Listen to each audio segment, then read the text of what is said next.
Joe, we got a big one today. Huge. We got 4 movies to talk about. Yep, they put them out. We'll review them. We watch them. We'll watch them first. Not like these reviewers who pretend to watch the movies or who are on the payroll of the studios, David Sims. But Whoa. Whoa.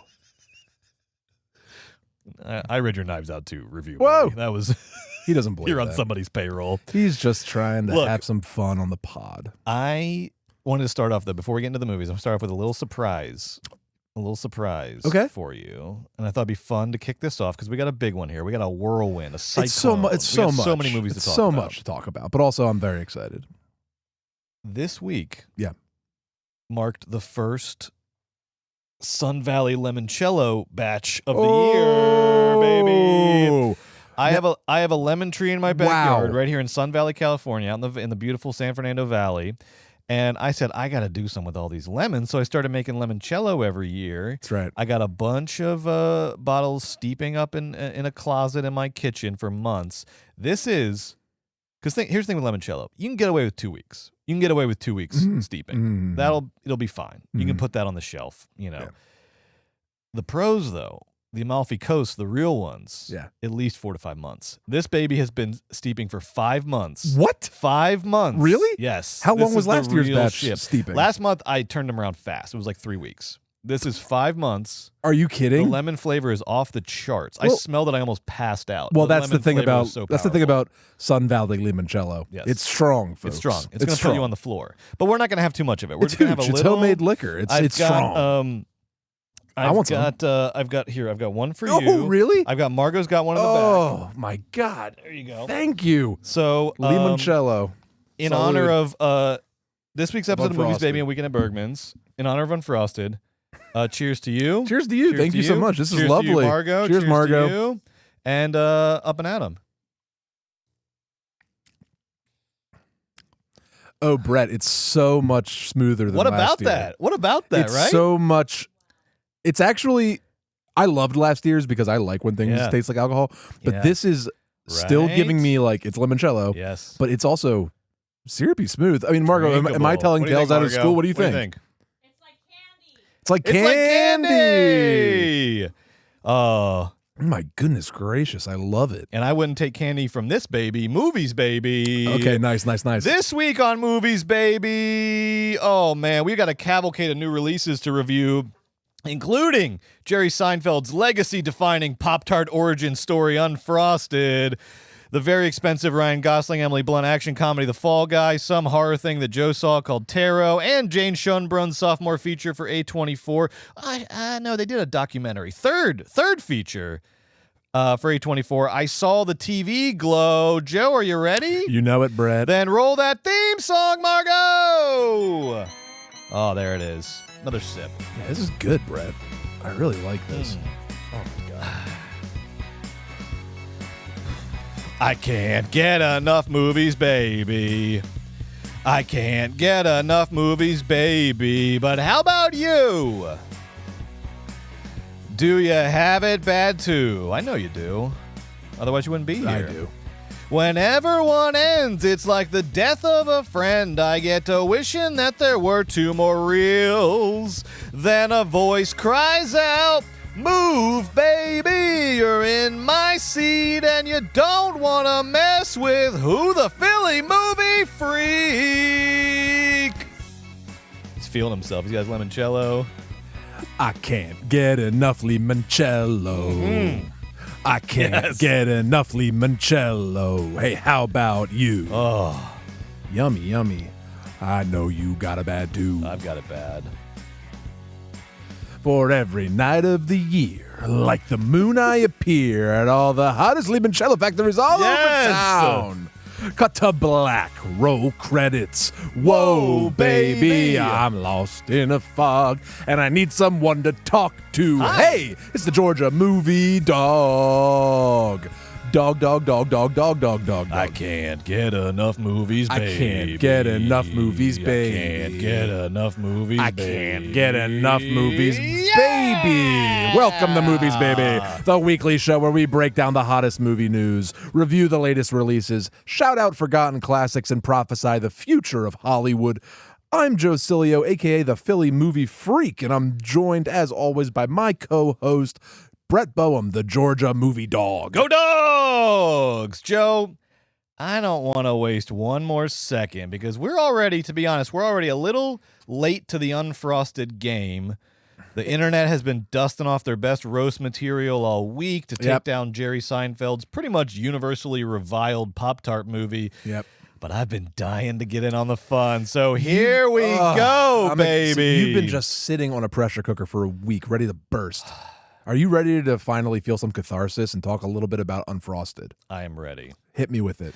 No talent billionaire Jerry Seinfeld's follow-up to 2007's B-movie is a fictionalized origin story of the Pop-Tart? Why not? That has the worst title of the 5 that he came up with at whatever East Hampton hedge fund brunch he was attending when this nothing idea shit itself into the last remains of his milk-with-toast brain. Unfrosted. And that's not the only thing that this movie doesn't have in common with Guy Fieri, Frosted Tips. Because unlike the mayor of Flavortown, Unfrosted is boring with a capital B, and it hasn't been outside in years. For a guy who made his reputation on observational humor, Jerry Seinfeld hasn't made a resonant observation for 20 years, probably longer. After all, this is the guy who spent the height of his fame post-blowjob Mitzi... Wait, I'm going to start that one over. It's a live show. All right, well, this is part of it. It's exciting. After all, this is a guy who spent the height of his fame telling post-blowjob Mitzi Shore anecdotes to a 17-year-old. No entertainer has ever been more disconnected from the realities of the human experience than the Bill Belichick of comedy, Jerry Seinfeld. As long as Bill Belichick and Tom Brady were on the same team, as you know, the sports media could entertain the fantasy that they were somehow equally responsible for the success of the New England Patriots.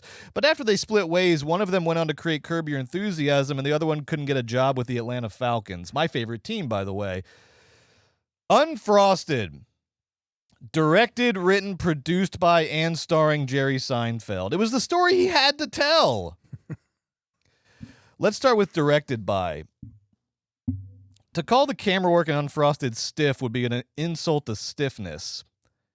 I don't think Jerry Seinfeld knows that cameras can move in 2024. They have wheels now. You can put it on a dolly. You can get a steady cam. This movie makes the jazz singer look like Train Spotting in terms of how much the camera doesn't move around. Nice joke. Jazz singer was the first talkie, so he literally couldn't move the camera anywhere. I love it.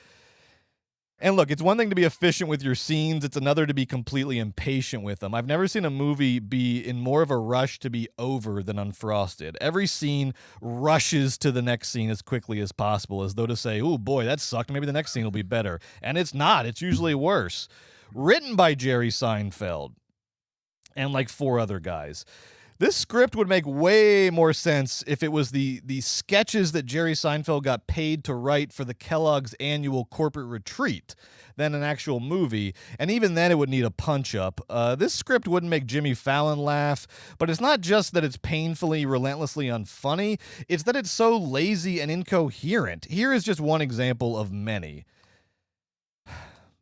Throughout the movie, we should talk about the plot of the movie, by the way. Throughout the movie, Kellogg's, which Seinfeld works for, is competing with the other breakfast giant Post to create a cereal alternative. They've maxed out the cereal game, and they're both looking for something new, and they think, well, we got to do something that's not cereal. And one of the crises that both of these companies face is that they need to secure massive supplies of sugar. They're running out of sugar, and so they have to go find sort of like, off the beaten path ways to get their sugar. What a great plot point. Everybody's very excited about it. So Kellogg's gets their sugar from a Central American cartel boss named El Sucre, who's played by Felix Solis, who you might remember if you've watched Ozark, who plays the cartel boss in Ozark. And I'm sure he thought that when he got the script for Unfrosted, he's like, oh, great, what fun role did Jerry Seinfeld come up with for me? Oh, are you fucking kidding me? It's another cartel boss. And then Post gets their sugar from the Russians, and specifically Nikita Khrushchev, played by Breaking Bad's Dean Norris. So Hank plays Nikita Khrushchev, doing a Russian accent that's it's too incoherent to be offensive. It's just sort of like mumbling. It doesn't even remotely resemble Russian. So there's this scene where Amy Schumer, who is Marjorie Post, and her lackey Max Greenberg visit Nikita Khrushchev to get sugar from the Russians, and they come up with this quid pro quo, which is you give us sugar, and then we'll give you fun American-style children's cereals to distribute to Russian children, right? And it's just a chance for Seinfeld to do 3 funny beats, right? It's just like, do 3 fake cereals in a row for the Russians. Ha, ha, ha. And one of them is like, they're joking about how, like, poor the Russians are. And they're joking about how, like, dumb the Russians are. And then the third beat of this classic 3-beat joke structure is a cereal called Count Vodkula, which is an alcohol-based cereal because the Russians drink vodka all the time. Ha, ha, ha, right? Great joke. Great Cold War-era humor. But then, and this is the part, I don't know if you remember this, Joe, because there were so many jokes flying at you 60 miles an hour in this movie. Max Greenberg leans over the desk, and he says, and they're like, Count Vodkula, the only alcohol-based cereal. And then Max Greenberg leans over the desk, and he goes, I want to eat your cereal. Do you remember that? No. He goes, I want to eat your cereal, which is presumably the tagline of Count Vodkula. Sure. I want to eat your cereal. Yeah, I remember the scene, but I forget every specific of the entire film. So I want to eat your cereal. Right, because Count Dracula says, I want to drink your blood. What's Count Dracula say? Well, I want to... But here's the thing, Joe. Suck your blood? So what's the joke of Count Vodkula, though? The joke of Count Vodkula is the vodka. Is the fact that it's right. He doesn't want to drink cereal. He wants to drink vodka. Right. So somehow within the span of like a sentence, they lost track of the premise of what is the most simple joke you can make, which is that Russians like vodka. And then the thing that Max Greenberg says, it focuses exclusively on the Count Dracula-ness of it, but forgets the alcohol-ness, which is the joke. The Count Dracula, because you have Count Chocula, it's not funny that there's a Dracula cereal mascot. The joke is that it's a vodka-based cereal. Brett, you could just do this all night and you'll end up in a mental hospital. There's 50 examples you could just like this. burrow if you notes pick from the underground. pick any joke from Unfrosted and break it down, it's not that it's unfunny, it's that the jokes are incoherent. They don't they fail. They fail by their own limited standards. Like, that's a joke that has set a very low bar for itself and doesn't clear its own low bar. Right, there's so much of that. It's bizarre. That's a good description. There's so I much of want that. to eat your cereal. Yeah. What about great. That's not You're Jerry Seinfeld. at the very least. Yeah. I want to drink your cereal. At least you're slightly kind of carrying through the alcohol, which is the premise of the joke. I want to drink your cereal. I want to drink your vodka cereal. I want to drink.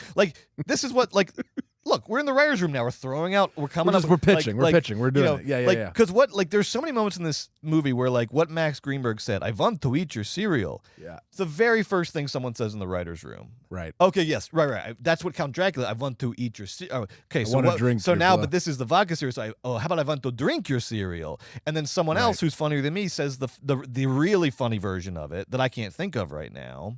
Right. But I want to eat your cereal is just like the let's get in the ballpark of the joke. It's not the punchline you put in the fucking movie on Netflix. There's a lot of that.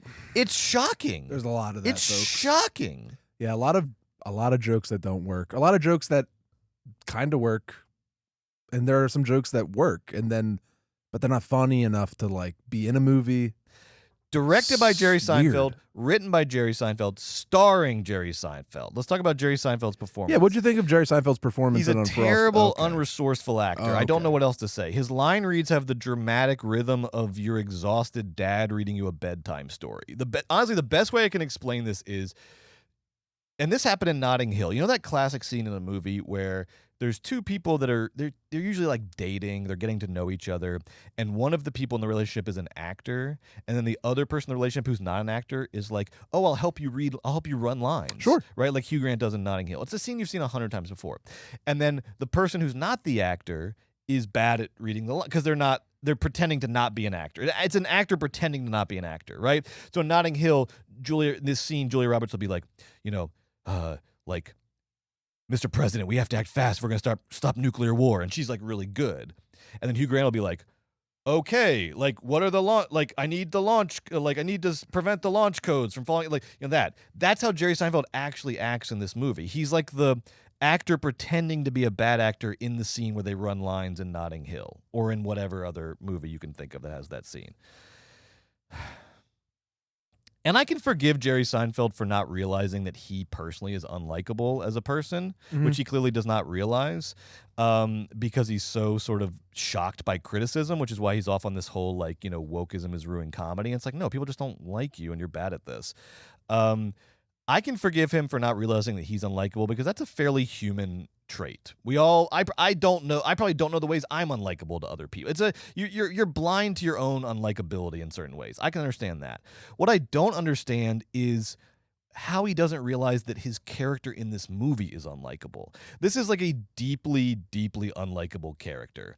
It is a sort of like pitchman for cereal who just wants to like poison the children of America so he can have sod on his front lawn. He's a villain. But Jerry Seinfeld plays him like an irascible, fun, sort of like you know, almost like an underdog. And that's the weirdest thing about Jerry Seinfeld. Spot on. Like I never that's exactly right.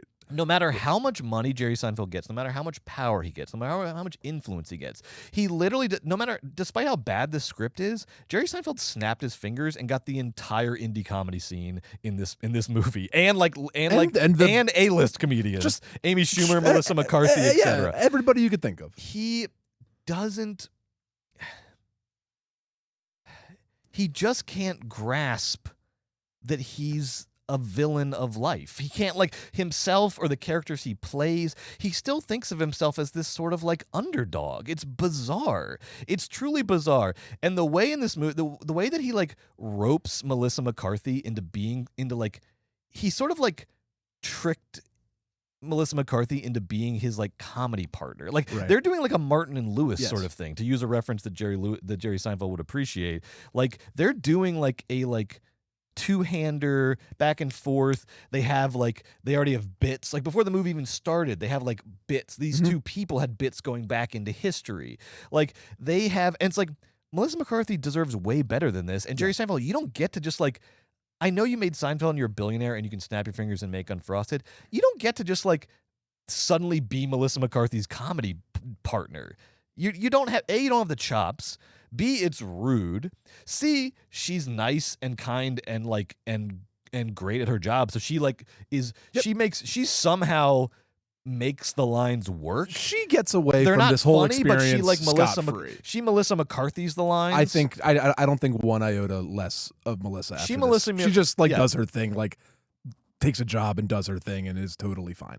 It's not her fault, anything that's not working. But look, leave her alone. Leave Melissa McCarthy alone. Leave all these people alone. If you wanted to make Unfrosted, you should have had to do it with like Michael Richards, and I'll give you Bill Burr as JFK. That's it. And then everybody else is you're on your own. But you don't get, how does he just get everybody in this movie? Seinfeld.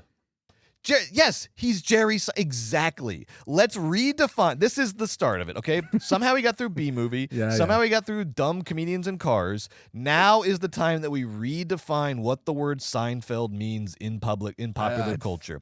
The luckiest thing that ever happened to him is that the biggest sitcom of all time was named after him, so that his name inherently became synonymous with like top tier comedy.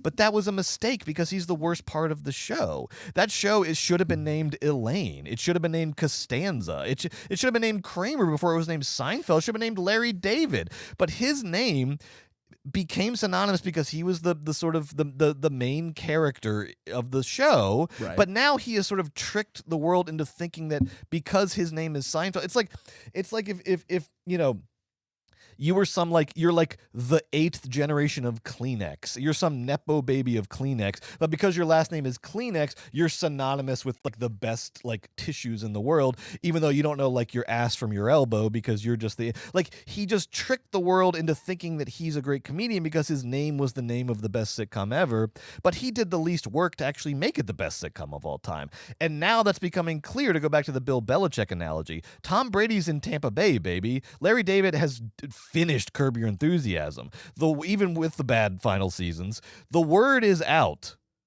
Seinfeld sucks. He's not a good comedian, and we need to start redefining that name in popular culture so that when Seinfeld calls, it should be like Carlos Mencia calling you for a movie. And look, it's silly. This is the last thing I'm going to say, okay? It's silly to talk about plot holes in Unfrosted because it's like, why would I do it? But I do want to talk about a big one. I do want to talk about a big one because... And there's more than one? There's more than one. Just confirming. I think there's more than one. But the most glaring one to your eye was... I mean, for a movie to have plot holes, it has to have a plot. So I don't even know if they're plot holes. But there's like...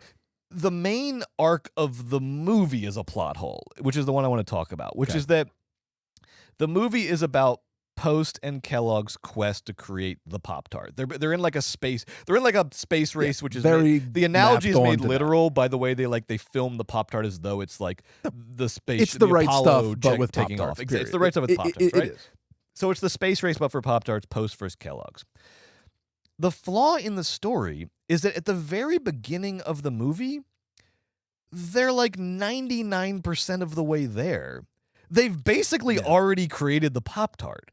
At the beginning of the movie, they're sitting in meeting rooms on either sides of this street where Post and Kellogg's are on, and they're like, we need to create like a sort of strawberry jam-filled pastry that will can be made in a toaster oven. Like they're describing everything that a Pop-Tart is, and as they're describing it, it's like, just make the fucking thing. You're not describing the splitting of the atom. This isn't Oppenheimer. Hey, guys, what you just said, go do that and then come up with a name for it. But then the movie acts as though it's like, we've got to get out the chalkboard and do the equations, and we've got to get in the best minds of our generation from consumerism and marketing to figure this out and figure out every aspect of it. It's like, you're already at the finish line at the beginning of the movie. So the rest of the movie makes next to no sense. It would only make sense if they really leaned into it as a spoof of that kind of movie, but they don't. It gets stranded in between spoof and actually being like The Founder or something like that. You know, in the movie about the starting of McDonald's. But the movie is already at the finish line at the beginning and then acts like it has to take this long journey to create the Pop-Tart. And it's like, you've already basically created it. Yeah, they had like Sputnik Pop-Tart. But they didn't land on the moon yet. And so also, it's all that. It's moment. a fucking Pop-Tart. You know, it seems obvious to us now, but, the Pop-Tart was truly a radical invention that took a lot of American ingenuity. If you liked this movie, it will be the end of this podcast. Am I going now? Imagine if you legitimately liked this movie. Am I going? Here's what I thought of the movie. Yes, please. Unfrosted by Jerry Seinfeld. It's weird to watch something that the person who made it, who bore it, who brought it to the finish line doesn't care about it. It's so disposable. It's like silly almost to critique it. This person that made it isn't interested in anything at all. Except I guess ostensibly like some comedy. I guess this person likes this. It's a shame. They don't make comedy movies anymore. So when Jerry Seinfeld, they definitely won't. So Jerry Seinfeld wants to make a comedy movie, like in theory, great, and he can pull big actors because he's Jerry Seinfeld. Okay, and Netflix will pay for it. Great. And good news, it's a joke movie, aka like all the lines are jokes, and it's not too serious. It's going to be funny all the way through, and we're going to get funny people to play funny characters. So, in theory, that's fine. And also in theory, like Pop-Tarts mapped onto the space race as a spoof of The Right Stuff, or a spoof of sort of our obsession with, our business movies where people are getting the business off the ground. Like, okay, in theory, that's a fine idea too. But none of this is executed well. It's so dry. It's so unfunny. It's not the worst movie I've ever seen, but it's also not really a movie. It's definitely content, and it's so disposable that it's heartless, and it really reveals its perversity at the end when Seinfeld has his cast dance over the credits. Joe, the dance. That's when it became. The dance and it went the from like outtakes. bad the to dance perverse. And the outtakes together was perverse. It went from bad Perverse. and useless and kind of a waste of my time, like an 80-minute waste of my time, to something insidious and something that I absolutely hated. Jerry, it's like, bro, you didn't just make like 40-year-old virgin or something about Mary. So weird. Like you just you farted. That was like a fart. like You did nothing. You did nothing. Making everyone And then he made them all dance. Do the dance. the ending. dancing was so. They did the dance ending. It was so perverse. Jerry made a movie worshiping cereal, and I it's sort of like an idea a dad has that like he says to his comedy writing children, and they all go, "Yeah, Dad, that would be really fun." Yeah. Yeah. But they don't do it. Yeah, don't do it. But he does it. He has a really weird connection with cereal. And watching his like 1968, his idea of Battle Creek, Michigan in 1968, and like the colors and sort of, his idyllic Americana pastiche. Oh, by the way, LOL. There's no pastiche to this movie. And it was just costume. This is 1968 in date only. This is Eisenhower 50s. Yeah, this is like it's so true. Pre-counterculture, Leave It to Beaver America. Right. Yeah. And literally because when they're trying the Pop-Tarts out, it's all like nuclear war coded 50s stuff. I had forgotten the actual date, and so when they go to the White House, they go into the Oval Office at one point in this movie, and I literally was expecting Eisenhower to come out, and then when Bill Burr comes out as JFK, I was like, "Oh, this is the 60s." Oh, because it's space race. But anyway, it's Leave It to Beaver America. Yeah, right. It is, and everyone works at Kellogg's in post, and cereal is idolized and worshipped. There's a montage with You're Just Too Good to Be True playing, where we see everyone like slow motion eating cereal, and that's when I started to realize like cereal. The reason Seinfeld thinks this is a good idea for a broad comedy is Serial was sort of the last time Jerry remembers what it was like to be regular, be one of us. Yes, that's right. This is what tethers him to reality. Is like Serial is Jerry Seinfeld's Rosebud, and he is making a nostalgic paean to the man he was and trying to find that person. It's so a person sad. that used to love comedy, a person that used to like cereal, and a person that used to have friends, and he's trying to find all those things.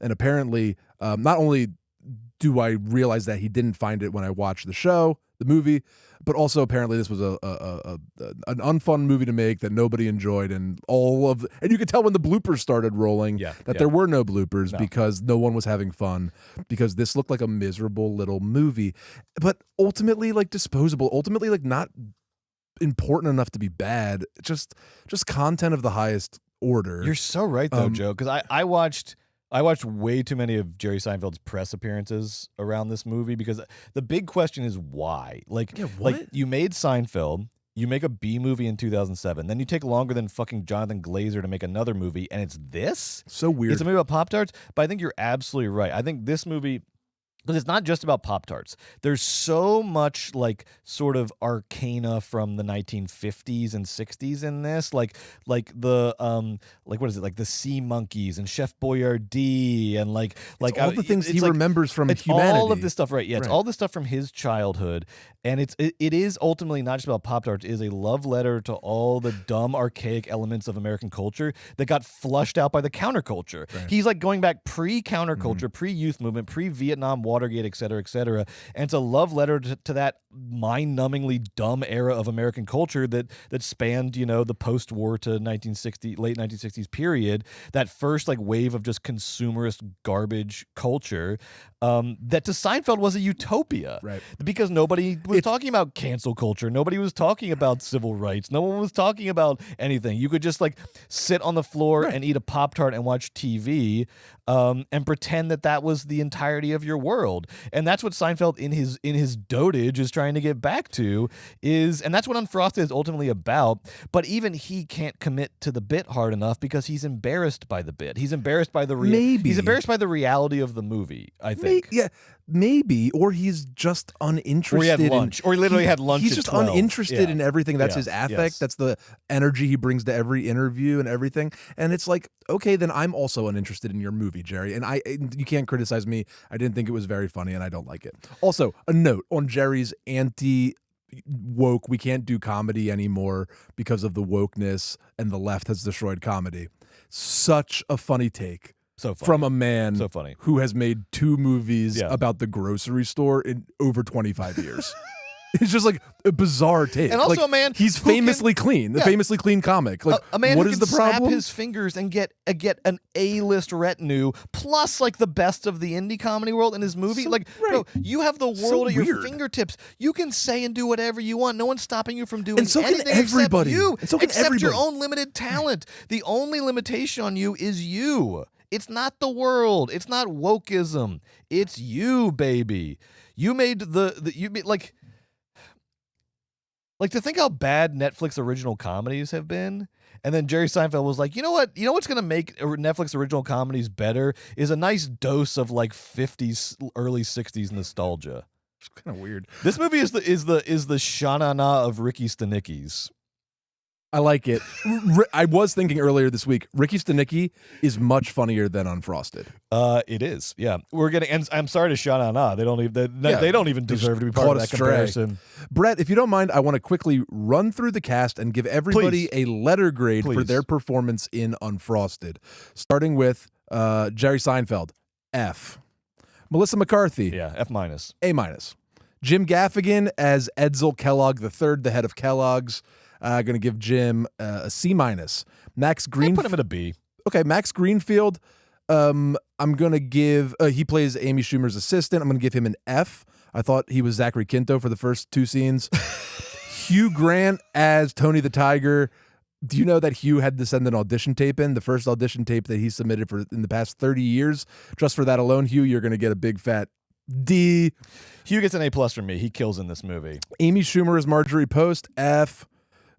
Because you weren't funny and because of all your weird takes about Israel. Schumer was bad in this. Peter Dinklage as the head of the milk syndicate, Harry Friendly. Peter Y. I'm going to give you a B-. Christian Slater, Mike Diamond, a sinister milkman, A+. I'm happy for. I love that Christian got the paycheck on this one. I thought Slater was approaching funny. Although, did he? Because Wikipedia tells me the budget for this movie is $14 million, and I don't know how that's possible. I don't know how that's what. That means literally people didn't get paid. There's no way this was $14 million. Bill Burr plays JFK. Funny idea, bad movie. I'm going to give it a B. Not good. Dan Levy as Andy Warhol, F. James Marsden as Jack LaLanne, C+ because I love you. Jack McBrayer as Steve Schwinn. You just get a B because it's like not your fault. So weird. Thomas Lennon as Harold von Brunhut. He was like a Boys from Brazil Nazi. So weird. Like I don't know, like B+/F. I don't know. It's not like I don't feel like it's his fault. You know what I mean? Just like Bobby Moynihan as Chef Boyardee is getting the gentleman's F. You're lucky there isn't a letter below F. Moynihan. Sarah Cooper plays Jerry's assistant. She doesn't do any like impressions and she doesn't have any jokes. A+. Mikey Day as Crackle. He really commits. Real quick, Snap, Crackle, and Pop. All right, Snap, Crackle, and Pop. Are Mikey Day from SNL, Kyle Mooney from SNL, and Drew Tarver from Comedy Bang Bang, other two, from whatever. other two. Yeah. All right, so Mikey Day, he gives 100% because that's his MO. I'm gonna give him an F. Kyle Mooney plays Snap, and he's really in his bag doing Kyle Mooney stuff. He's just doing Kyle Mooney. God bless him for just like B+ because I love you. He ignored whatever like loose direction Seinfeld gave. Just did Kyle Mooney. Just did Kyle Mooney. It was that was like Drew Tarver, very obviously unhappy to be there. Felt uncomfortable the whole entire time. Maybe the most visibly unhappy to be in the movie was Tarver. Tarver was like trying to he did not want to be there. He was trying to like not say even his two lines. He was like trying to not even say the two lines. Why did he show up then? I really do. Bobby Moynihan really wanted to be there. Drew Tarver did not. Drew Tarver, you're getting a D. Tony Hale is randomly a joke in it. He's in there for 2 seconds. A. And he's like a ventriloquist puppeteer. Felix Solis, we already talked about as El Sucre. A. Dean Norris is Khrushchev. Hey, also give Felix a role. It's not a fucking drug cartel boss. Dean Norris is Khrushchev. A. No. Sebastian No. Sebastian I know what you mean, but no. A means F. A. Sebastian Maniscalco as Chester Slink. A. Sure. Okay, wait. This is the best one. Chester Slink, the head of security, as an actual line is said in the movie. Beck Bennett is in this movie, but what's really funny is you can tell like Beck's joke got cut. Beck's joke got cut, which is funny because I forgot Beck was in the movie until he returned in the dance thing at the end. I was like, oh, that's right, Beck Bennett was in the movie for a second. Yep. So you're absolutely right. Whatever his like one joke was got cut. And you so get he's an just F. like in the background. Cedric the Entertainer. Apparently, they wanted Chris Rock to play this part, and Jerry wanted to make a joke about the slap at the Oscars, but Chris said he wasn't ready yet. I swear to God, that's true. That's Chris's nice way of saying you don't get to do the slap. I did a whole tour about the slap joke. I get to monetize the slap. Jerry's like, you don't get to monetize the slap joke. Fred Armisen as Mike Punts, A+. That part actually made me laugh. Hey, all right. I don't know if they're going to be on here because I don't know who they are. You know who my top A+s are in the entire cast? Those two kids that hang out in the garbage dumpster. Eleanor the only Sweeney good part and of the Bailey movie. Sheets. A+. A+ to those kids. A+ to the kids. There are two kids in this movie it's the only bright spot in the entire movie. These two dumpster diving kids who just hang out in the dumpsters outside of Post and Kellogg's and just eat the sludge that gets thrown in there. And they are the funniest part of the movie. Easily. A+ to those kids. You honestly make me believe. You made me in the dark, dismal depths of this movie. You made me believe in comedy and life. Those two dumpster diving weird kids. I loved them. And we're talking kids. They're like 6 years old. They're children, yeah. John Slattery and John Hamm return as their Mad Men characters. F. Why would they do that? I don't know. Why would they do that? Aparna Nancherla had a line, A+. Andy Daly, actually funny, A+ for Andy Daly. He made me laugh. He made me smile like twice. He was the Quaker. And that's the cast. I mean, and those are my reviews. Look, this movie, it's not good. Don't watch it. I chuckled twice, and then I forgot it was what happened the second it was over. Bad job. Please make more comedy movies. I love Seinfeld. The show. I don't want this to be what happens to Jerry, but it's happening. So no, but this is the thing. Yeah, it's not my fault. This is have happening. to. I don't want this, but it's happening. We culturally got the wrong idea about who Jerry Seinfeld was, and now we're getting the right idea. This is who Jerry Seinfeld is. Jerry Seinfeld is more Unfrosted than he is the show Seinfeld, and that is what we all have to come around on. If you like the show Seinfeld, great. I love the show Seinfeld. I love the show great. Seinfeld. Credit to Larry David and the amazing cast who are not named Jerry Seinfeld. Now's not the time for this. Maybe it'll be some bonus content. I'm pro Jerry on Seinfeld, but that's neither here nor there. Box office? Let's look at the box office, Margot. And Unfrosted will not be on here because it's a Netflix movie, and their finances are like the fucking Rosetta Stone. Petition to not do. Or no, the Rosetta Netflix Stone got movies. translated. They're like fucking Linear A, the language of Crete that never got translated. No one knows what Netflix's finances are. Well, what's going on here at the? Oh, Brett, look, I didn't know. Oh my God! Are you Phantom Menace? Yeah. Tell the folks what you're looking at here. So first of all, I did not know this, Joe. We sort of like a little tongue in cheek making fun of ourselves. We say in the opening of this show that we prophesy the future of Hollywood. Yes. This week we did prophesy the future of Hollywood because we said that Fall Guy was going to massively underperform. It did massively underperform despite its huge marketing scheme and campaign, and despite having the biggest star on the planet. I said right under 30 million. There it is, folks. And 27. then we also said we even flirted with the idea that Star Wars Episode 1 might even go, but then it just wasn't on enough screens. But because look at that. It's on half the screens. It's on a little over half the screen, but regardless, it's a movie that came out 25 years ago. Exactly. Phantom Menace, the Star Wars Episode 1, The Phantom Menace, was re-released in theaters this week. It's number 2. And it's the number 2 movie in America, and it made $9 million more dollars. That's right. On 2,700 screens. They're going to be doing these re-releases all the time now. I am so impressed. All the time. That is such a great idea, first of all, for the studios, Disney, whoever thought of this idea, good for you. And then also, I just love that it did so well. Dude, when I came out of Fall Guy, I came out of Fall Guy at AMC City Walk. I went to the bar in the top floor to have a drink and write my notes down because I'm not doing my notes during the movie anymore. I learned my lesson. Good. And so I sat at the bar and I was doing my notes, and then Fall Guy people are coming out. Everyone's like, all right, where are we going for dinner? Nobody gives a shit about Fall Guy. People coming out of Episode 1 Phantom Menace, even though it's a terrible movie that we did, it's not very good. Bouncing down they the were aisle. coming out fucking on fire. Fire they were coming out. That's so cool. They had just seen Darth Maul and the double lightsaber. They were coming out like they were kids again. Bum, bum, bum, so loud. Oh. Fall Guy came at number 1, but massively underperformed. Star Wars Episode 1, number 2. Challengers holding strong at 3. Made another $8 million. Love it. Terror, which you're going to talk about in a second, at number 4. And then, Jesus Christ, people are still going to Godzilla Kong. Stop going to that movie. I haven't seen it yet. Now I'm kind of tempted. It made another $4.5 million. It's made $188 million. Stop going in 6 to that weeks. movie. It's not good. You know what's going to flush it out? next week Planet of the Apes is going to flush it out. Because anybody that was like still going to Godzilla Kong is now going to go to. They were just waiting for Planet of the Apes to come out. Guys, the Kingdom of the Planet of the Apes reviews are trickling in, and they're positive, and I am so excited, Brett. I can't wait. I am so excited. That's going to be next week's show. We'll talk about it more. I'm so excited. But let's talk about Fall Guy, because I saw it. Joe, you didn't see it, but I saw it. I did my duty. You saw Taro. I saw Fall Guy. Right. We had to split those up. Fall Guy is less of a movie and more of a financial wager that Universal decided to make in the wake of Barbie, in the wake of Ryan Gosling's big sort of hit at the Oscars. You know, he's the biggest star on the planet right now. He's the guy that combines good looks and comedy and acting chops in one. He's our movie star right now. And so Universal decided to spend $130 million on an action comedy starring him and the equally stratospheric in her popularity, Emily Blunt, who's also coming off of an Oscar-nominated role in Oppenheimer. And Universal unleashed a marketing campaign that was more of just sort of a barrage than it was a savvy 2024 marketing strategy. All up and down Lancashire Boulevard here, and probably in your town as well. Fall Guy billboards for as far as the eye can see. And then they're doing stunts on the red carpet. They went all out for this thing. $130 million. For comparison, that's essentially the same budget as Godzilla Kong by comparison. Big franchise movie, tons of CGI. Fall Guy had an equivalent budget. But the thing that Hollywood never seems to realize, man, and they have and Universal's coming off their best year in 10 years.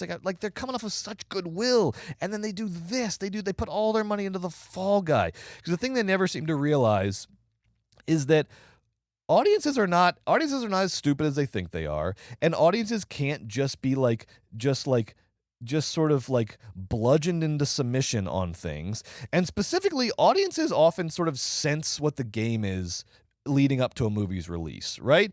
And when you're getting blindsided by a massive marketing campaign like The Fall Guy, but you're not hearing at all about that movie on social media or from your friends, and there's not compare the lead up to The Fall Guy to the lead up to Challengers, right? The lead up to, I saw a couple billboards for Challengers, that fun little logo, but mostly, they were few and far between. But then you go on social media and it's all Zendaya getting kissed by the two boys. It's all, that thing had such viral marketing kind of power. And that's what gets people to go to the movies.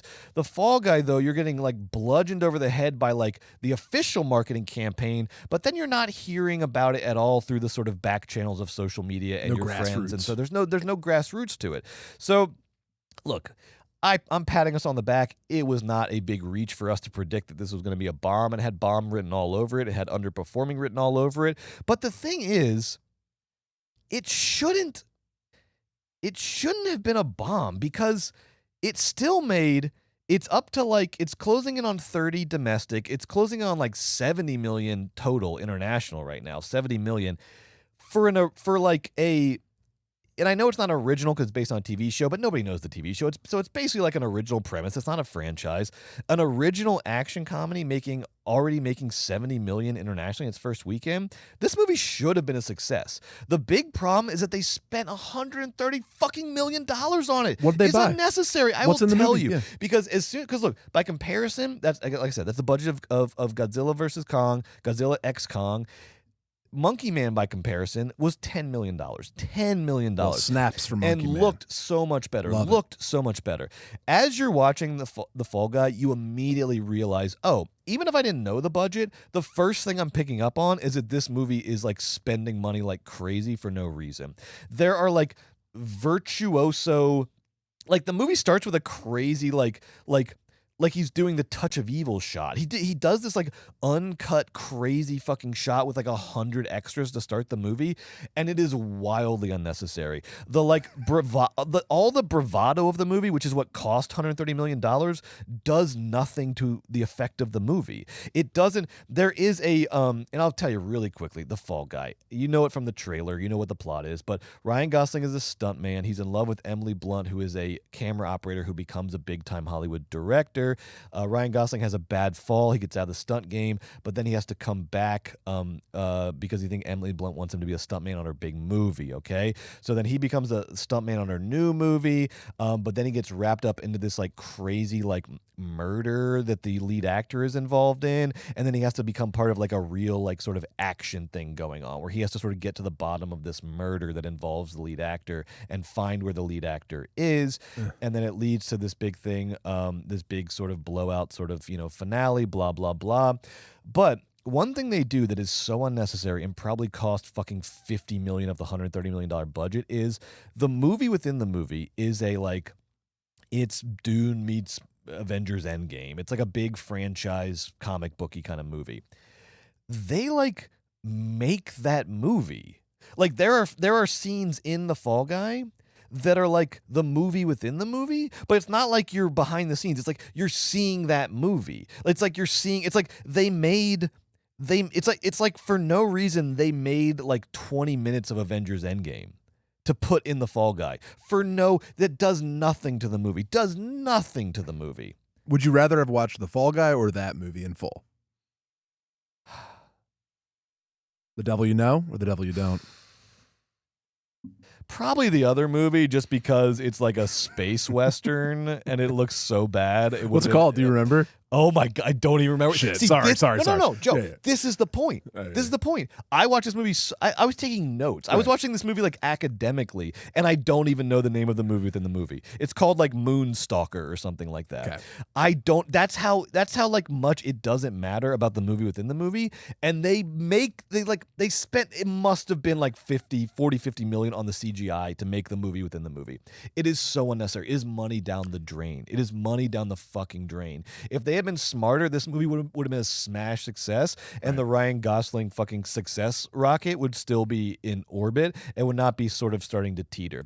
And that's unfair, because the one thing I do want to say, the one thing that's good about this movie is that it does, if you're a Hollywood studio guy and you don't actually watch any movies, just look at the numbers, you're like, oh, Gosling's over, who's next? Fuck you. Gosling is a fucking movie star, and he is so good in this despite how bad the movie and the script and the action sequences are. Gosling literally, it's amazing to watch him work in this movie, because he you see him acting like around the script, because they give him these dumb exposition lines. They give him these dumb sort of like overcooked lines with his relationship with Emily Blunt. But then he will literally like take a monosyllabic line. He will take a line like "what" or "me" and add this like Ryan Gosling funny, sexy charisma to it. He's so and cool, it man. Fucking cooks. Yeah. So he like Ryan Gosling does he will like phone in the exposition paragraphs. He'll phone in the monologues, and then he will find his moments and take the smallest line that is so nothing and fucking make it fucking fire. Gosling is the truth. He's even good in an absolute stinker like The Fall Guy. Oh, it's an absolute stinker. I don't know. It's just a stinker. The limoncello starting to talk a little bit. It's not an absolute stinker, but here's what I was shocked by. Gosling's great, Blunt's great, the cast overall is great. The problem is the script is bad. What I was surprised by, because this is the director of John Wick, the director of Atomic Blonde, that movie with Charlize Theron that's really cool. Like, this is the director of like of Sleek. Yes, this is of like Sleek. David, I want to get his name right. David Leitch, who was a former stuntman, as he tells you in the opening of the movie. This movie, weirdly, for all its budget, has like clunky action sequences. You think from the trailer that the action sequences are gonna be the savior, like, oh, if I can just get to the action, I'll be fine. I'll be fucking chugging popcorn. It'll be great. The action sequences are sort of like overdressed with bells and whistles and weird sort of set piece things, and then directed and edited kind of clunkily. So like the action sequences are weirdly, it almost feels like the money became a limitation on his abilities. Remember when Guy Ritchie said after Lock, Stock, and Two Smoking Barrels, every studio was offering him a $100 million budget to make a big franchise movie, and he told him, I wouldn't know what to do with $100 million. And he made Snatch for $10 million, and it was the best movie of his career. That is made $1 bajillion. That's what I see David Lynch happening to him. Because again, this guy's got chops. John Wick, Atomic Blonde, good stuff, right? Nobody is like, has some great set pieces in it, some action pieces in it. Weird. But here, I literally think the money is getting in the way. Like, he has to spend the money, like he has to spend the budget. And so instead of relying on his own creativity and his own instincts, like Dev Patel and Monkey Man, oh, fuck, I only have $10 million. I got to get creative. He's like, well, I got $130 million. So I can just sort of let the money talk. You can't let the money talk, baby. The chops are what talk. And your chops aren't talking in this movie. The money is a problem. The money fucked the movie. I bet you're right. I love a limitation. That's where creativity sprung from. That's where it comes from, baby. And I tell all my employees that every day. We pay well within our means. Tarot. Do you mind? Please. Sorry. That's Fall Guy. Tarot. I saw the horror movie Tarot this week. Here's the little blurb. After a group of college students use a strange tarot deck, they begin to gruesomely die one by one and must uncover the deck's mystery before time runs out. Sony Pictures Releasing put it out. Screen Gems, more specifically.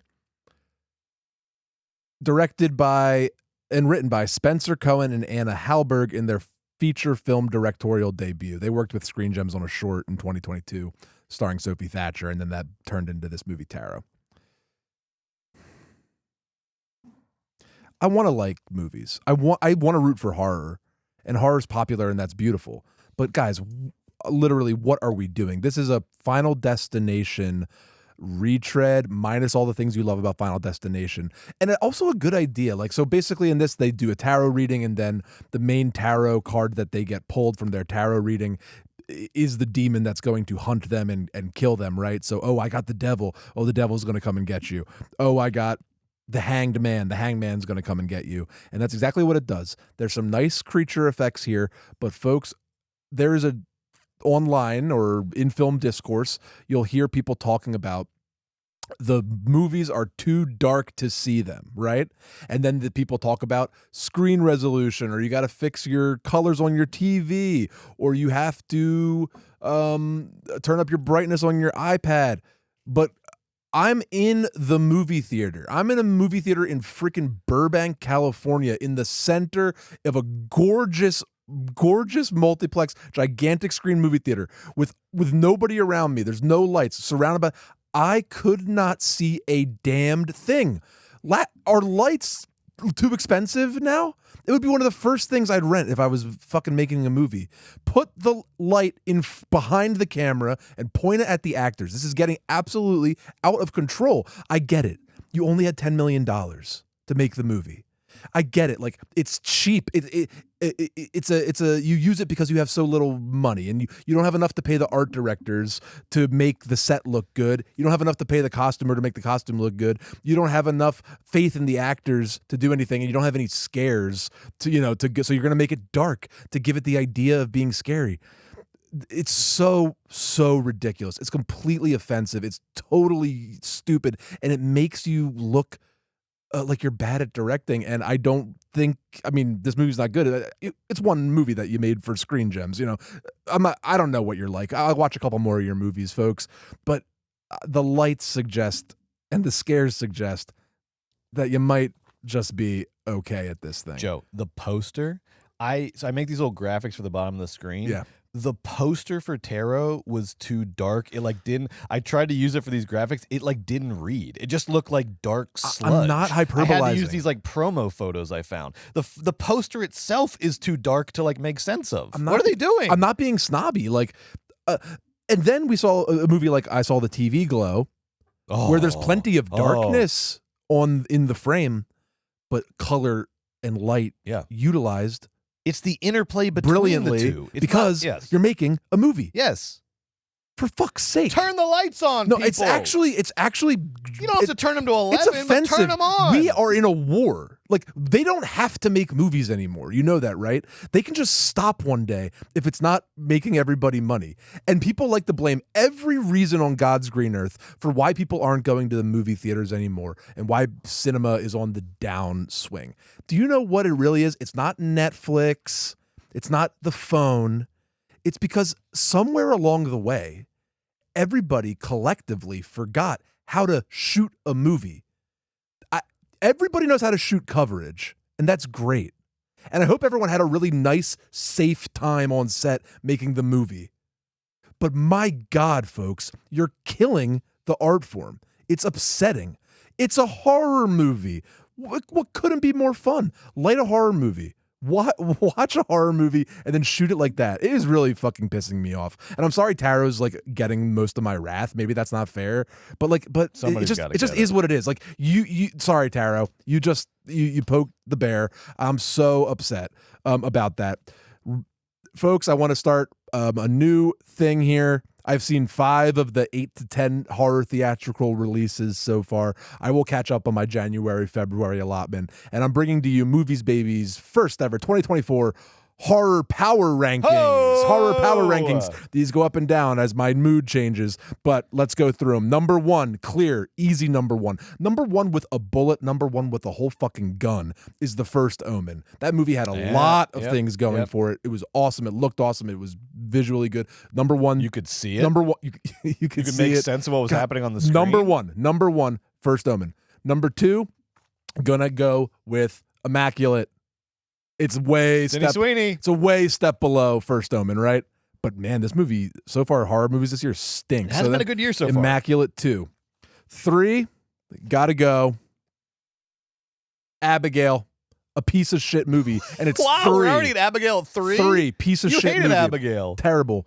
4, Taro, and 5, a movie that I know it's gonna be. A movie that makes me just like I lay in my bed at night and I fucking sneer. It fucking pisses me off. I can't believe people 5 get this words. opportunity and then do this with it. And then people celebrate it. We need as a culture to get our act together. Between Unfrosted and Taro, I'm losing my mind. You can go back and watch the 70th best movie from pick a year. Some years were bad, so I'm trying to be really specific. Movies used to be better because people used to put lights behind the camera. And if they 5's Late Night with the Devil. It's Late Night with the Devil. Fuck you. And the thing is, it used to be if they were low lighting, like let's say Gordon Willis in Fat City, it was intentional and it read as intentional because there was still low lighting doesn't mean just sludgy absence of lighting. It means specific lighting. Yes, right. Thank you. Yes. Yeah, it means reliance on like backlighting or silhouettes or things like that to tell the story. Enough with the sludgy low lighting. I think you don't want us to see what you're doing because you know what you're doing isn't good. I saw the TV glow, which seems like we're not going to have time to get to today. I saw the TV glow I saw this week. It's when Jane has black, it's black. When these mid directors have black, it's like gray. Yes. And the gray sludges into the slightly lighter gray. Yeah. Are you trying to hide the set, the costumes, the actors? You can't hide a script. I mean, good job to the 6 people that worked on some of those creature effects in Taro. There was a couple effective monsters. I'm sorry for the young cast. This thing freaking stinks and had so much potential. I'm sorry. I don't want to hate on this. I don't want to hate on anybody. Joe loves her. He's on your side, but you gotta do something. You gotta do something for him. You gotta bring it. You gotta light. Also, the movie wasn't scary. Too many jump scares, folks. Jump scares are awesome. Blend them with other kinds of scares. Watch The First Omen. All right, let's talk about I Saw the TV Glow real quick because I got it on my fantasy team. We got to talk about it. Okay, great. Right? Real quick. So our 2024 fantasy teams, the movies that Joe and I think are going to be our favorite movies of the year. Is that my phone is going off? It's okay. No, I don't know. Okay. It was a timer. Oh, got it. So 2024 movies. I've got I Saw the TV Glow on here, so we got to talk about it. We both saw it this week. Jane Schoenbrunn is a incredibly gifted up-and-coming indie auteur. They worked as a PA for the Safdies. They made 2 previous films. They made a Slender Man doc called A Self-Induced Hallucination, and they made the incredible coming-of-age internet subculture horror movie We're All Going to the World's Fair in 2021. Jane has an incredible indie style. There's hints of Harmony Korine, the Safdies, David Lynch. There's a real interest and obsession in sort of internet culture, sort of youth subcultures with a kind of horror bent, and that has continued on within I Saw the TV Glow. I was very excited for this. I obviously have it on my fantasy team, and there is a lot to like in this movie. There is stylistically, like Joe said, the movie is gorgeous. It is dark and surreal. A lot of it happens at night. It captures like late 90s suburbia with such sort of, but a very specific version of late 90s suburbia with such specific detail and care. There's a freaking Fruitopia vending machine in this thing, baby. I wrote down that as well. What a detail. What an amazing and it looks detail. so gorgeous. I know, because she color-wise, she likes... They use the Fruitopia machine act as the like organic light Yes. in the Such a creative way to light a scene. Well, the glow of the Fruitopia machine. Yes. I mean, come on. No, what they do, Yeah. their whole thing is so far. Jane's thing is screens as the practical artificial lights. light. Artificial light as the practical Used light. to brilliant and glorious effect in a multitude of ways. Because you also have in the house that they keep going back to and having sleepovers at, and then watching this TV show, that aquarium, that like glowing green aquarium that like looks like it was bought at like a PetSmart in the 90s. You know, there's all this incredible sort of like natural light sources that evoke a very specific vision of late 90s suburbia. And I saw the world glow too. The way that we all went to the World's Fair. Sorry. Yeah. No, we're all going to the. We're all going to the World's Fair. They have complicated titles. They use the lighting is just the complete opposite of what I was talking about with Tara. Just a professional that loves movies, painting on the screen to great effect, and telling a story visually, which I think that Schoenbrunn excels at. They're not interested in traditional narrative structure, which is very, in keeping with it, with so much of the queer themes. Yeah. But what they are obsessed with is the power of the image and sound to communicate metaphor without shoving it down your throat or being so obvious about it. Really painting a collection of images that communicate something deeper than plot, and effectively so. Absolutely. And I loved the central theme of this movie, which is that there's this TV show that these two main characters are obsessed with, and it's Buffy the Vampire Slayer. It's Charmed. It's like a WB Supernatural kind of like teen show from the 90s, and it's called The Pink Opaque. And they get obsessed with it. They watch every episode of it they can get their hands on. They exchange VHS tapes. But then the show starts to like take over their lives as they sort of believe it to be real, and the one character even thinks that she's like in the show, and it kind of consumes her and obsesses her. Over the course of their lives, this movie ends up spanning like 40 years. It's crazy. So I loved all that, and I loved the detail that Jane put into the Pink Opaque, the TV show within the TV show. It looks just like Buffy or Charmed or those old shows, but with little like David Lynch sort of twists to it, little sort of Mighty Boosh like practical sort of effects in it, the moon and things like that. So it's just incredibly crafted show within the movie, and this theme that is so fascinating that the way that like queer kids in the 90s or any decade, but let's just say the 90s would look to these types of shows for narratives that help them make sense of their lives. They would find in these shows like coming out narratives or sort of narratives around mental health that would help them make sense of their lives. Or narratives about like feeling different in that age when it's before you're even in the closet. Exactly. It's just understanding that something feels different, and you feel that and see that, and you can't quite connect to it. Yes. But it means everything to you. Exactly. So that if you're a popular kid or whatnot, everything's for you. Everything makes sense because everything's for you. But if you're someone who is who is struggling, is queer or is struggling with mental health, or just feels like an outsider, or doesn't feel like the mainstream narratives do anything for you or make sense of your life or reflect your life, when you found something that did feel like it made sense to you, you would cling to it like a freaking, like a hidden treasure, because suddenly I have this thing that helps me make sense of my world and my life, and then I can follow. But then I like how the movie also, points out how those obsessions can like become limitations, because then you're sort of trapped in the show. Because the show is the only thing that makes sense to you, and then people don't make sense to you, and the world doesn't make sense to you, and you become isolated within your obsessions. And so this show, The Pink Opaque, is both liberating to the characters and it traps them and kind of stunts their growth and stunts their development in a lot of ways throughout their lives. So I loved all of that. I loved the stage that this movie set. I loved the look here of comes it. the butt. I love the lighting. You know what? Stop buttering us up and get to the butt. Look, I got to be honest, Joe. I picked this for my list, okay? So I absolutely have to be honest. I feel like a butt's coming. So I love the stage that was set. I did have a problem with the drama that is then acted out on that stage. I did think that this movie sort of lacked an interesting central dramatic engine. I thought the characters ultimately, although the themes of the characters was interesting and they looked cool, like the characters were ultimately a little blah for me. They leaned in terms of the performance and the way they were directed. The characters were doing a hard like loner mumbly teen thing where every line was delivered like, have you seen the Pinko Pig? Have you seen? You're getting a lot of teenage energy here, folks. I like to see the episode of the Pinko Pig. A lot of teenage stuff, and that is interesting to me as a piece of a larger whole.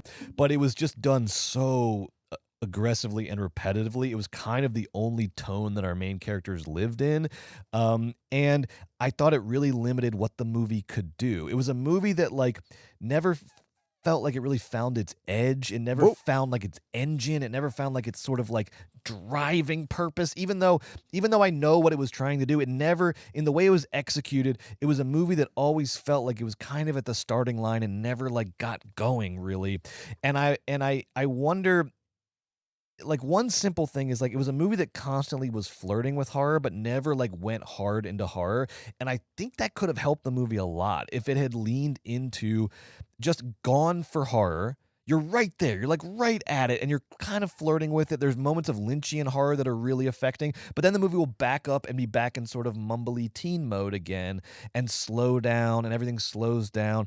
And it's a movie that wouldn't follow its own momentum, kind of. You know what I mean? And so I would have liked to see it lean more just into horror and allow itself to have some horror genre conventions and some horror genre beats. I think a little bit of genre structure could have really helped bring out the themes even better. And I will always respect someone who wants to tell a story unconventionally and wants to follow an auteur path where you're telling a story through mood and through abstractions and through dreamy sequences and things like that. I love that, but in this case, I felt like it limited what the movie could do, whereas a little bit of I think a little bit allowing yourself to follow a little genre conventions would have helped what the movie was trying to do. So I ultimately was a little let down by this movie. As much as beautiful as it was, as great as a lot of the elements were, the overall effect of the movie was a little bit of a letdown. I will say though, when it worked hard. There's a scene where the villain of the TV show, Mr. Melancholy, sort of manifests himself for the first time, and it's it's not a Lynchian. It's I'm watching Eraserhead. It is that level of just abstract avant-garde horror done so well, and it's terrifying and weird, and you can't take your eyes away from it. So look, Jane Schoenbrunn is a tremendously gifted filmmaker who has a real eye and a real innovative sense of where movies can go and what they can be. Yes, I can't wait to see what happens next. This one though was ultimately a little bit of a letdown in terms of the overall experience of the movie. So Brett, we did a movie draft. We each picked 5 movies. We're going to rate them honestly, 1 to 5 stars, and at the end we're going to count up all those stars and we're going to see who wins. You're ahead. Monkey Man came away with 9.5 stars, me giving it a 5, you giving it a 4.5, and my first pick, Civil War, I'm falling behind. I've gotten a 6. So right now it's 9.5 I gave it a 4. to 6. Brett famously gave it a 2. But wasn't good. Brett didn't like it. I liked it. But now here we are, Brett. I saw the TV glow. How many stars are you giving to your 2024 movie pick? And you got to be honest. I got to be honest. You got to be honest. I saw the TV glow. I'm giving I Saw the TV Glow 3 out of 5 stars. Okay. All right. A respectable, but ultimately a little disappointing 3 for I Saw the TV Glow. What are you giving it? Brett, I'm going to give I Saw the TV Glow 3.5 stars. All right. I'm going to give it 3.5 stars. I loved it for all the reasons you said. I found it very sad and very powerful, and very brilliant thematically and cinematically. And I loved the cinematography by Eric K.U. And everything that Jane Schoenbrunn thinks about is incredibly interesting and incredibly resonant. Even though I'm not queer, I also had a TV and grew up, so that, we've all been there. Your show you want to watch is on at 10:30. It changes your life. Your parents don't know about it. Beautiful. 3.5. Yeah. 3.5. So look, gorgeous. Beautiful. I can't wait for the next one. I will also say, come on, Jane. The next one's the one. The next one's going to be the one. Fucking crush it with the next one. Jane is going to... The next one's got to be the one. Jane is going to be the person... Like the big one. They're going to figure out, like, how our screens... Yes. And the way that we Jane's communicate. Jane's going to crack it. They're going to, like, crack it, and they're going to destroy all of our hearts. Yes. I know lots of people's hearts were destroyed for I Saw the TV Glow. We can get more later and talk about the end. We can do a whole Patreon episode just talking about Last thing I'll say, film, too, Jane.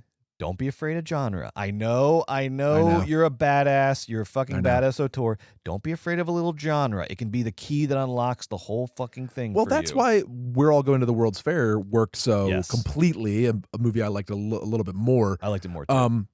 Because that's more of a horror. I gotta watch that Slender Man doc. I haven't seen their Slender Man doc. That's it. That's it. That's movies, baby. Unfrosted, The Fall Guy, Tarot. I Saw the TV Glow. We saw them. We reviewed them. Please sign up for our Patreon. Patreon.com/moviesbaby. With 5 Ys, you get full video and audio ad-free of our shows. This one and Weekend at Bergman's. You get lots of fun bonus stuff. You get bonus shows. We're cooking up some really exciting new stuff for the Patreon that we'll tell you about very shortly. And then next week on Movies Baby, this is very exciting. We did this with Godzilla. Now we're going to do it with the Planet of the Apes. Yes. Because there's a new Planet of the Apes movie coming out this weekend. Kingdom of the Planet of the Apes. And then in honor of that release, we are going to be watching and ranking every freaking Planet of the Apes movie. Going back to Heston on the beach with the Statue of Liberty. We're watching them. Going to Mark Wahlberg. Oh, we're going to rank them. Going to the new ones. We're going to be watching all the damn Planet of the Apes movies and ranking them best to worst. Thank God. I cannot wait, Joe. After freaking Unfrosted. After Tarot and The Fall Guy. I mean, we paid our dues. Now we get to watch a bunch of Planet of the Apes movies. I can't wait. It's going to be a freaking vacation. Yeah, honest to God. All right. Well, if you're on the Patreon, stay tuned. In 10 minutes, we'll be back with Weekend at Bergman's. This week, we are doing Boys Don't Cry vs. Varsity Blues to keep our 1999 series going. And if you're not part of the Patreon, please consider signing up. You get a lot of fun stuff. It's the ultimate movie lover experience, and there's going to be more fun stuff coming your way. Check it out. All right. We'll be back in 10 minutes with Weekend at Bergman's. And until then or next week, bye. Bye.